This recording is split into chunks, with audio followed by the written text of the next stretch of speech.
how do businesses, I mean, there's just so many ways these days that they can push their messaging. If you were to cocktail party and somebody said, Dane, I'm watching the Triangle Business Journal, I love what's happening in there, I would love to get one of our stories in the Triangle Business Journal. Right. How do they approach you that? So we get emails all the time. We get calls and emails. A lot of it is, we get to know people in the community. We meet people at events, that type of thing. But the one thing I would say, and John, as you know, that keep it simple in your pitch. Like, what exactly is the story that you're trying to tell? What exactly is it that you're doing? And what do you want that news organization to do next? A lot of times people write sort of long emails that sort of explain, here's what their business does. And it's hard to sort of understand. We get tons of emails every day. So you really want to keep that simple. What is it that you're doing, and why is that of value to the readers of the particular publication? And those are the things that tend to ring our bell. In the mainstream news, for lack of a better term, you are the mainstream news, but broadly, reporters that don't have a beat are always looking for people-centric stories. Right.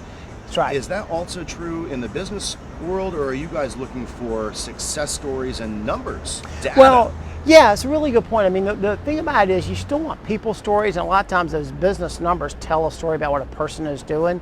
But what you're really looking for is, what is it about this story that helps somebody else who runs a business make their business better? So what is it that your business has done? How are you growing? What are you doing? What have you learned along the way that helps somebody else who might be a small shopkeeper in Carrboro go, that's really interesting. I want to do that. I'd never thought about doing this with my social media. I'd never thought about doing that with my website. I never thought about that particular marketing idea. So those are the things. The things that tend to ring our bell is when it's a story that has value beyond the particular business, and another business person can really chew into that. How do you guys source your stories primarily? Well, a lot of it's interviews, and a lot of it's, we pull a lot of data. We're really big on pulling data. We go to a lot of different websites and look for certain things. There's a ton of stuff out there. SEC documents are an obvious thing when it comes to a public company, and people in public companies have to be careful about what they say. But generally speaking, on most stories, especially the larger the company, we're trying to look at documents that support what they're saying. So as far as people getting stories to you, ought they be on social? Are press releases still working, or is that something that has kind of gone by the wayside as far as? No, I think press releases are really helpful. The well-written press releases, like any other organization, you have certain PR people that you know and trust, and if they tell you something, it's true. I would say I get lots of pitches from people inside the market and outside the market. I'm a lot more likely to look at a pitch from somebody inside the market than I am outside. We get pitches from people in Chicago, for example, all the time. There's one PR person in Chicago who sent me stuff that's actually quite valuable.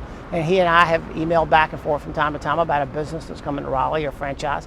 He's been very helpful, so I tend to pay attention to his more closely. I've got several people from California who pitch stuff. Most of the time it's more general, and it's like a business in California and they just want to get quoted in some publication. That's not particularly helpful to us. We have plenty of people in Raleigh and Durham and Chapel Hill who do almost exactly the same thing. So it's about a relationship, and I would say if you're pitching a story and a news organization decides to do it, tell the truth, be honest, be straightforward, because if you're not going to have them helping you again. And then what about follow-up? After you've pitched your story, if they've done it, I sometimes think it's a good idea to offer even additional resources. Maybe take some pictures or throw out some other stuff they could follow up and include in an online story, perhaps. Do you ever get those follow-ups? We do. So I would say specifically about photos, if a lot of organizations now are looking for photos and they don't have the photography staff that, say, a daily newspaper used to have, where they would go out and send somebody to take a bunch of pictures. So if you're pitching a story and you have a photo that goes with that helps tell that story, it becomes a lot more valuable. I did something on a franchise that's moving into Raleigh recently, and they were out of Pennsylvania. And they sent me a photo of here's what the franchise looked like. Well, that helps me tell that story a lot better. We wound up running it in TBJ, give credit to them, and that was fine. You mentioned SEC filings. You want to dab off or anything? You mentioned SEC filings. After this meeting, I'm going to sit in the same seat, probably, maybe with the camera pointed that way, and talk to Jen Martin, Shop Local Raleigh. Right. And so she is she's got a totally different cap perch as a representative of these companies trying to get into the media, get their messaging out. I guess I'm curious to know, if you're, from your perspective, how can a company on this street, on Main Street, although that's not this street, but on Main Street, USA, how can that company beat their neighbor? How can they find that small measure of success that gives them the edge? Well, first of all, I think Jennifer Martin is terrific. She does a great job of advocating for the local businesses here. She tells us stuff from time to time and things what's going on and things we need to be looking into. And the nice thing is, when you have those people who understand the business community and are advocates for it, and you can trust them, that becomes really a really valuable sort of person to know. So there's a trust factor. Oh, absolutely. And Jennifer's a classic example of somebody who really knows a particular community and is able to sort of translate that to the media. So like, hey, here's the things you might want to know. And so how helpful is it for a small business to know people like Jen Martin, right? I mean, she's not going to be in every community, to your point, but there's somebody probably like her. There are, yeah. So I think those advocates are really significant. People at Chamber of Commerce's and stuff, for example. And I would say, especially the smaller the town, for example, the more, I'll just pull out one example. The people at the Chapel Hill Carborough Chamber of Commerce are just terrific. They really know that community. And so if we're looking to do a story on something in the Chapel Hill area, that's probably the first people we're going to reach out to. Hey, we're looking for somebody to talk to about, whatever in your community. And they're going to know, oh, well, here's somebody who just started a business, or here's somebody who's been around for a while. The people at the Downtown Alliances are really plugged in, become great sources of information that you can talk to. They can be your ombudsman to the media in that way. Exactly. What else should we talk about? I mean, didn't have to be the same conversation we had before. Is there anything else you recall touching on before that we should look into talking about now? I love the conversation we've had. Is there anything more to move it along to? There's been a lot of talk Here, about. turn yourself off. I don't want people thinking I'm like throwing anything like that. Heat exhaustion. So I tell you one thing, and you can cut this or whatever, Sure. but it sort of struck me was. So I was walking out of Triangle Business Journal yesterday. I left the office at 6:45. We were putting the paper out. I had a really hard day, a lot coming at me, a lot to do. You've had lots of those days in journalism. And I was struck by how hard the job was. Like, wow, I was really working hard today. And I think sometimes there's a sense that the media has jobs that are easy. And so it's easy to sort of look at what you see in the New York Times or the Washington Post or the News and Observer or Triangle Business Journal and say, oh, well, why wasn't this headline this, or why wasn't this headline that? It's really striking to me how the people who do these jobs are really dedicated to this. They care about it. They understand that criticism comes with a job, and that's okay. And so it's fine. I think it's one thing to criticize a headline or a publication or a slant or whatever. It's another to think that the person who's actually going to come and do a story on you or is write about you has some sort of bias and sort of out to get you. I don't think that's the case. Now, what's happening in Washington is a different conversation, but I think generally speaking on the local level, having been fortunate to work in newspapers and television in this market, I find the reporters here to be smart, to be dedicated. They care about the community. They're not trying to just blow through here and get a bunch of big stories and get to a bigger market. Most of them really want to tell stories and they want to be fair, and they will respond. If you have an issue or concern with them, I think they'll call you back and they'll hear you out, which I try to do. And people, if you want to be a source, if you want to be in the media, if you want to tell your story, then I would say treat people fairly. Treat them with respect, and treat the organizations with respect. And I think what you'll get back, by and large, is exactly that. Yeah, I think that's a great way to leave it. Thank you so much, man. Really appreciate this. Oh yeah, glad to. Jennifer, thank you for being here. Thanks for having me. Thank you for being on Communications Breakdown. I think from your cap perch, Shop Local Raleigh, you're the executive director there. Can you tell us at least what that is, so Sure. folks who don't know? I think it's in the title, but your branding's in the name. But what Right. else? Yeah. So we really just try and connect business and community together. Shop local, buy local, eat local, drink local. We are a membership-based organization, so businesses can join our organization. They join on an annual basis, and we try and help promote and advocate for them, not just through social media, through our website, through things of that nature, but also we work on, with the city council. We work with trying to tell their story, trying to really get the word out about the importance of shopping local. We were just talking with Dane Huffman, managing editor of the Triangle Business Journal, and he referred to you as a critical conduit for the business community. I refer to you kind of as ombudsman almost. Oh, wow. Some way that they can channel. I assume they don't know a lot about generally small businesses, about how to channel their message into the mainstream. Right. When they come to you and say, we want to expand our brand, we want to expand our footprint, we have this neat thing coming up, we want it to be in the news or close to it, what do you tell them? You know, a lot of times it's not so much that they are looking at that from that angle, it's they have a story to tell and don't realize they have a story. So a lot of times it's us being aware of the opportunity and potential that's right there for them, and how can we help craft that message to local media and share to get their story out there, to get that message out there. Now there's the flip side. When they do come to us and they want to know, the first thing I ask them is, how have you tried to tell your story already? And a lot of them, you know, either they haven't, or what they haven't done is they haven't made it unique. So then my next question is what are you doing to differentiate yourself? Why is your story different from anyone else? And I think those are the big things that people forget to hone in on sometimes, is you can't be just doing what everybody else is doing. It's got to be different and unique. I find it fascinating that you're honing in on storytelling, because from where I'm coming from as a reporter, we know that stories are at the kernel of everything. Every campaign, from social media to earned media to paid media, at the kernel of it, at the core, is a compelling story. Right.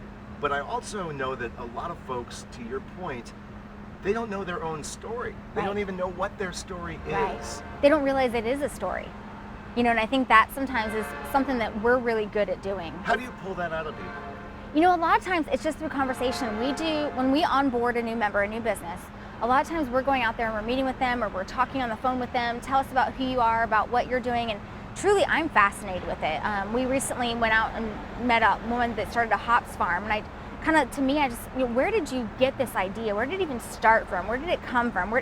Do you have a background? Do you like beer? And nothing added up, the pieces. And once she started telling her story, I said, that's a story in itself. What was it? And you know, she actually just kind of saw a need for agriculture in North Carolina. She had extra farmland and was trying to figure out what to do with it. And there's not a lot of grown hops, local North Carolina grown hops. So she started working with NC State Agriculture. Next thing you know, now she's growing hops, and never a beer drinker, but now is into beer. No way. So I mean, it was so unfathomable. I'm like, how do you even come up with that idea to do this? And to me, that's a story. You know, one of the things I would suspect a lot of the small businesses that we can see from this cat perch in the Hibernian here is one of the challenges that they would face is just cutting through the noise, being heard above their neighbor. Right. Now, there's a cupcake shop, or there used to be, right up the way. Yeah, she's still there. She's still there, and there are a lot of cupcake shops now. And so, how is that small shop owner having her message heard outside of good advertising on Glenwood? Yeah. You know, and I think too, for that it's a great example for one, she was the first one to do the cupcakes in Raleigh. Before the cupcake craze went national and got started, I think that's a big thing, is kind of she was that first one, that's her namesake. But ongoing, how do you keep consistent with that? Well, she also had to diversify her brand. You know, other cupcake shops opened, cupcakes became a big thing, anybody and everybody was selling cupcakes. So now she branched off her business into weddings. Then she branched it off into having coffee drinks, specialty coffee, lattes, and making a coffee shop. Now she hosts children's parties. So let me stop you, because that's great for a business podcast, and this is a business themed podcast, but it's a communications podcast. And so if you're going to broaden your reach, if you're going to broaden the scope of products or services you offer, how did she and how does one communicate those changes? What's the best way these days to get that out there? You know, I think she already had a lot of connections, which helped a lot. She was already connected in the wedding industry. She was connected to groups like ours, whether it was the downtown group. And really, it's getting that message out there. Here's who we are, here's what we've done, but now here's what we're doing the next facing forward of our business. So how do you do that? Obviously people will say, well, on social. That's a very, it's at this easy. point, rote answer, because social isn't a megalith. It's a very specific, diverse set of communications tactics that you can deploy when you know what you're doing. But you know, I'm that one, probably the one person too, though, that if you want me to know what you're doing in your business, I'm not going to see it on social. Okay. I'm busy, I don't have time. Now there's a lot of people that do, and people in the media industry, sure, they can sit out there and look and scroll as well, but they're busy, and there's a lot of people on social. Right, so how do you get out of that? You know, I'm a big fan of all the above. Putting it on social media, still doing the old-fashioned email, doing, you know, if you have to, do a phone call, and then big-time networking. Find out who knows contacts that can help you. You know, when she was doing that, she'd contact us and say, hey, here's what we're doing now. Can you help me get the word out? Oh yeah, let's message such and such, because we have that relationship, we have that contact. we can make them aware of what's going on. So people who are in the hinterlands, not in Raleigh, is there a you in just about every community? How do folks find somebody who they can trust? Sure. And to help them navigate their community and the best choices that they can make? We do all of Wake County. So, and I think, honestly, I sound biased when I say this, but I do think we're Wake County's best kept secret. So many small businesses don't know we exist. They don't know what we do. They don't know that we'll sit down with them and just talk with them and vet their idea out. And so if I live in Morrisville, Shop Local Raleigh may not be the thing that I'm thinking of. Right. It may not resonate that we actually cover Wake County. Right. So, but so our team, we're small, but I'll tell you what, though, I think that we're some of the most passionate and dedicated people to the work that we do. We've got a lot of miles on our cars. We've got great cell phones, with unlimited calls and texts for a reason, because we like to stay connected to our members and what they're doing, and just small business in general in our community. Now, I think for other communities, Durham does have a small group that's just restarted like ours. Winston-Salem, I don't know that they've got one. There's different areas around town. Greensboro has one that's up and going, but not everywhere does have one. How do you feel about Chamber of Commerce's? I think, Raleigh has an excellent chamber. They're very large. They're very well known for the work that they do. But I also, sometimes I know that it's hard for some businesses. There's just so many, and I get it because we deal with that too. We're working with so many people. But I think what I've noticed is that if you're in your more rural municipality areas, and I don't mean Apex is rural, it's very up and coming and growing, but it is a smaller chamber, you can really connect one-on-one with that staff, and hopefully they'll have that same connection and those same ideas and mindset that we do of, hey, these folks have a story. How do we help use our resources, our tools, our mechanism to get it out there? Are most people talking in terms of story these days? It's a very popular word. I love it because it's, again, I really believe that the story is at the core of every successful campaign. Right. But not everybody thinks in those terms. How do you convince people that storytelling is not some foofy, antiquated silliness that belongs in the realm of storybooks? And it's just being you, to be honest. People want authentic. They want to hear people speaking truth. They look up to, and we're in a community too where it's still small, but it's big. And there's a lot of very successful people in this community, but you hear their name over and over again.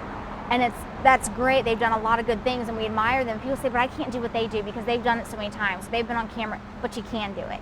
And I think it's the small coaching and teaching them, hey, just tell your story. Just be you. Act as if we're sitting around a dinner table telling your story. Do you advise people to look to certain either books or resources when they are trying to acquire some of these skills? Are there places you steer people that are better than others? So I am notoriously guilty for telling people, did you Google it? Did you Google it? Have you Googled it? Because I am a huge fan of we're a small staff and we are the IT department, we are the cleaning department, and how did I learn all those things? I figured it out on my own just playing with it, or I Googled it. And so a lot of times I'll tell people, go watch YouTube videos, go watch what other people are doing. We have a YouTube channel with business owners on. I said, go watch them. Go just watch and see, and then practice with yourself. Do selfies on your phone, do short little videos talking to your phone. We have that luxury now that we didn't have 10, 20 years ago. Should everybody be doing that? Bit Why of not? Getting out there on social, talking to the camera. Why? I think, and you don't have to publish it. You can go ahead and get comfortable with yourself, talking into your phone, talking into creating these short videos. Because I hear all the time, I don't like the way I look, or I don't like the way I sound. I don't like the way my face looks a certain way. But okay, that's okay, because we're going to be our own worst critic. So find how you can get more comfortable with yourself. Use that video to do it. We've got that technology to help train you. And you may not ever use it, and you may not ever want to do it, and that's okay. Now, how important is, in your experience anyway, video, pictures, additional content besides text? I think right now we are in that society as well, where photo is just, it's critical that if it's not a good photo of your business or your product or what you're selling or doing, don't put it up there. It's okay just to miss that opportunity to put it up there.